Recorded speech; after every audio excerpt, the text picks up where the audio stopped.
کون سی ایسی چیزیں جو آپ کو آگے لے کے جا سکتی ہے، کون سی ایسی چیز ہوتی ہے جو آپ کو پیچھے چھوڑتی ہے، کون سی ایسی چیز ہوتی ہے جو آپ کو آگے لے کے جانے کے لیے کام آتی ہے، کون سی ایسا پروسیس ہوتا ہے جس کی وجہ سے آپ آگے بڑھ پاتے ہیں۔ اس کا مین جو سائیکولوجیکلی طریقہ ہے وہ ہے آپ کے خیالات۔ آپ کے خیالات آپ کو آگے لے کے جاتے ہیں۔ اگر کسی انسان کے دماغ میں ہمیشہ نیگیٹو خیال آتے ہیں تو وہ کچھ نہیں کر پاتا، وہ ڈرتا رہتا ہے، وہ سہمس ہوتا ہے کہ میں آگے جاؤں گا، کیا ہوگا، کیا بنے گا، میں کیسے جا پاؤں گا، میرے راستے میں مشکلات آئیں گے، مصائب آئیں گے، تو ایسا انسان آگے نہیں جا سکتا۔ اگر کوئی انسان کسی کے دماغ میں خیالات پازیٹیو آتے ہیں کہ میں آگے چلا جاؤں گا، یہ مجھ سے ہو پائے گا، اتنا مشکل بھی نہیں ہے، راستہ میں کٹھن طے کر پاؤں گا، تو وہ انسان زیادہ گروتھ کرتے ہیں۔ ہمارے یہاں پہ اگر آپ خیالات کے بارے میں دیکھیں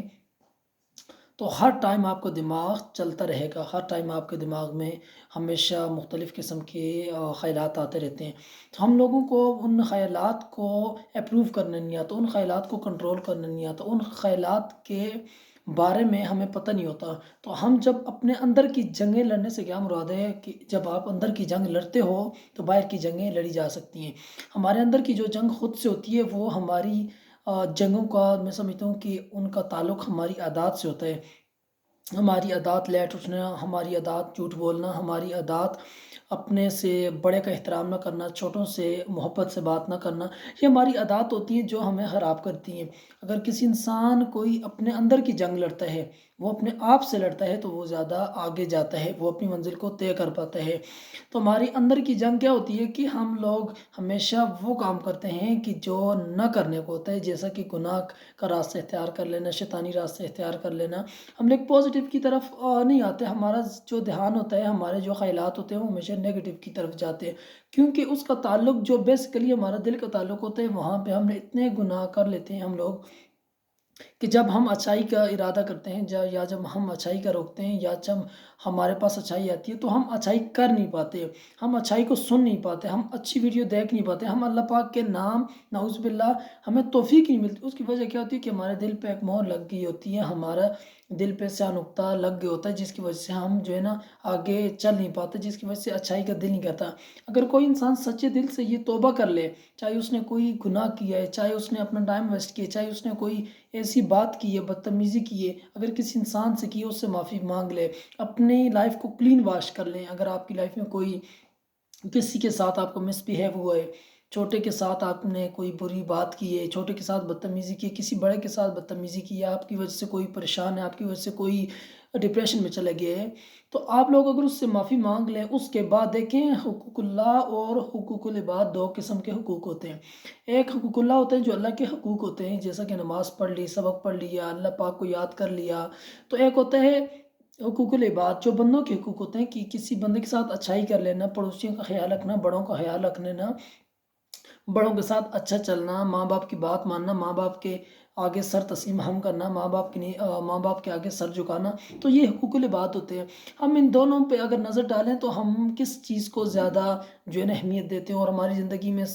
کس چیز کو ہم آگے لے کے جاتے ہیں۔ حقوق اللہ کی بات کی جائے تو ہم اللہ پاک کی جو سب سے بڑی ہمارے پاس توفیق ہوتی ہے وہ ہے نماز پڑھنا۔ ہم اس کو ہی نعوذ باللہ کہ ہمیں توفیق نہیں ملتی یا ہماری زندگی میں اس چیز کی بہت زیادہ کمی ہے نماز کی۔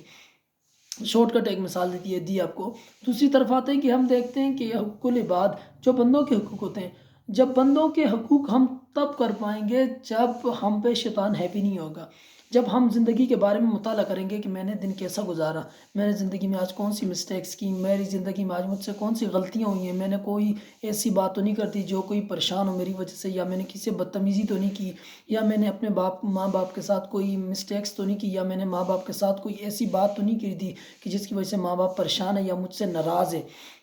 تو جب ہم حقوق العباد اور حقوق اللہ کو مد نظر رکھیں گے تو پھر ہم دونوں چیزوں کو لے کے چلیں گے۔ یہ کب آئے گا؟ جب ہماری زندگی کے ٹائم ٹیبلز ہوں گے کہ میں نے زندگی میں یہ بھی کرنا ہے، میں نے زندگی میں وہ بھی کرنا ہے۔ ہماری زندگی میں ٹائم ٹیبل نہیں ہوتا۔ آپ اسکول میں دیکھیں کہ ٹائم ٹیبل ہوتا ہے، آپ کی نماز کا دیکھیں ٹائم ٹیبل ہوتا ہے کہ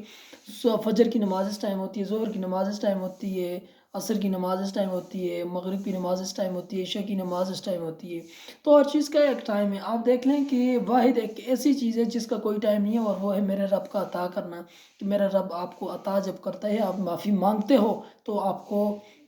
وہ عطا کر دیتا ہے، وہ آپ کو معاف کر لیتا ہے آپ۔ اور رزق کی جہاں پہ بات کی جائے تو میں ساتھ بتاتا چلوں کہ رزق اللہ پاک آپ کا کبھی بند نہیں کرتا۔ آپ اگر نافرمان بھی بنے، آپ فرمانبردار بھی ہیں، اچھے بھی ہیں برے بھی ہیں، آپ کا رزق بند نہیں ہوتا۔ وہ کب آپ کو تقسیم کرے گا رزق دینے میں، وہ اللہ پاک جانتے ہیں۔ تو زندگی میں آپ اگر اپنی زندگی کے ٹائم ٹیبلز بنانے، میں نے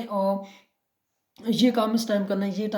کام اس ٹائم کرنا ہے، اس ٹائم میں نے نماز پڑھنی ہے، اس ٹائم میں نے سبق پڑھنا ہے، اس ٹائم میں نے اپنے اسکول کے لیکچر یاد کرنے، اس ٹائم میں نے یہ کرنا ہے، اس ٹائم میں نے کھیلنا ہے۔ تو جب آپ وقت کے ساتھ آپ ٹائم ٹیبل بنائیں گے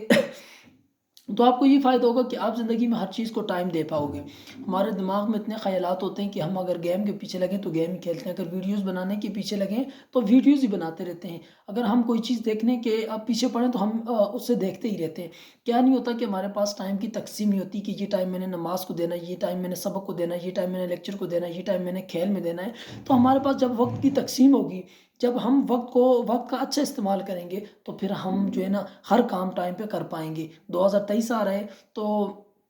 2023 کا سب سے جو آپ نے آغاز کرنا، سب سے پہلے آپ نے آغاز کرنا ہے کہ اپنے اللہ سے توفیق مانگنی ہے کہ یا اللہ میرا 2023 آ رہا ہے، اس میں نے آج سے پیچھے 2022 سے لے کر جو پیچھے میں نے زندگی کے جتنا ٹائم ویسٹ کیا ہے، جتنے لوگوں کا دل دکھایا ہے، جتنے لوگوں کو پریشان کیا ہے، جتنے لوگوں کو تنگ کیا ہے، جتنے لوگوں کی غیبت کی ہے، جتنے لوگوں کے ساتھ کوئی زیادتی کی ہے، جتنے لوگوں سے کوئی قرض لیا ہے، یا کوئی ایسی بات جو حقوق العباد کی طرف سے ہو، تو اللہ پاک سے آپ نے پہلے معافی مانگنی ہے۔ اللہ پاک سے معافی مانگ کے پھر بندوں کے تقاضے پورے کرنے ہیں کہ کسی کا قرض دینا تو اسے جھکا دینا، یا اللہ پاک میرے پاس نہیں ہے تو مجھے عطا کر دے، تو اللہ پاک آپ کی مدد کوئی بھی کام دیکھیں۔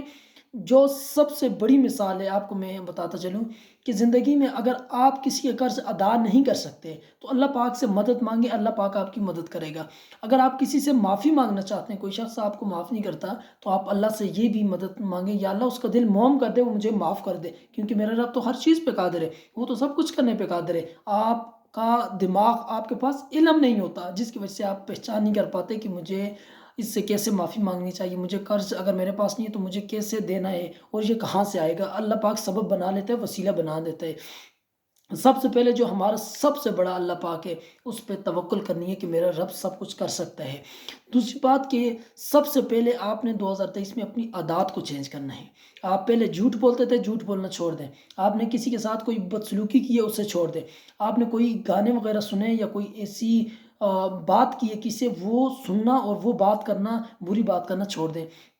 آپ کسی کو گالی دیتے ہیں تو گالی کی عادت چھوڑ دیں۔ آپ کسی نشے میں مبتلا ہیں تو آپ نشہ کرنا چھوڑ دیں۔ یہ کب ہوگا؟ جب آپ اپنی جانچ پڑتال کریں گے کہ میں نے زندگی میں کیا اچھا کیا، کیا برا کیا اور مجھے کیا کرنا ہے۔ 2023 کے آپ نے بس ٹارگٹ بنانا ہے 2023 کو کہ میں نے 2023 میں کیا کچھ کرنا ہے، مجھے 2023 کیا فائدہ دے سکتے ہیں۔ جب آپ پلاننگ کریں گے 2023 کے بارے میں تو 2023 سے لے کر آپ 2030 تک اپنے ٹارگٹ رکھیں کہ 2030 تک میں نے کہاں پہنچنا ہے۔ اگر میں 2023 کے لگ بھگ اگر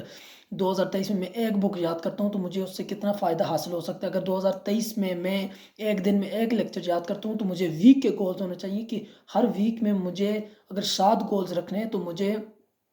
ایک مہینے میں کتنے گولز یاد ہو سکتے ہیں؟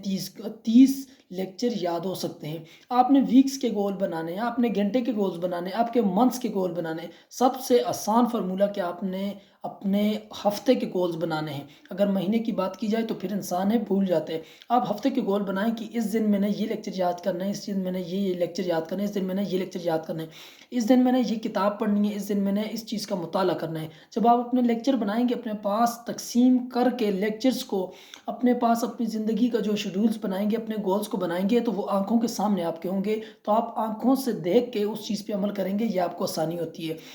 جب کوئی چیز آپ کے تصور میں ہوتی ہے، خیالات میں ہوتی ہے، دماغ میں ہوتی ہے تو وہ چیز انسان بھول جاتا ہے، وہ اس کو پتہ ہی نہیں رہتا، یا وہ بھول جاتا ہے یا اس کو یاد نہیں رہتی یا وہ فورگیٹ کر دیتا ہے۔ جب آپ زندگی میں آگے اپنی خواہشات پوری کرنا چاہیں تو اپنے آپ کو دیکھیں کہ میں کتنا پانی میں ہوں اور مجھے کیا کرنا چاہیے اور میں آگے کیسے بڑھوں۔ تو زندگی میں جب آپ اپنے بارے میں سوچیں گے، اس پہ تحقیق کریں گے تو پھر آپ کو پتہ چلے گا کہ زندگی میں آپ کہاں کھڑے ہیں اور کہاں آپ کو پہنچنا ہے۔ عام طور پر زندگی میں آپ کے کوئی گولز نہیں ہوتے، جیسے کہ اسکول میں ٹائم ٹیبل ہوتے ہیں، نماز کا ٹائم ٹیبل ہوتا ہے، اس طرح اپنی زندگی کا آپ نے ٹائم ٹیبل رکھنا ہے کہ میں نے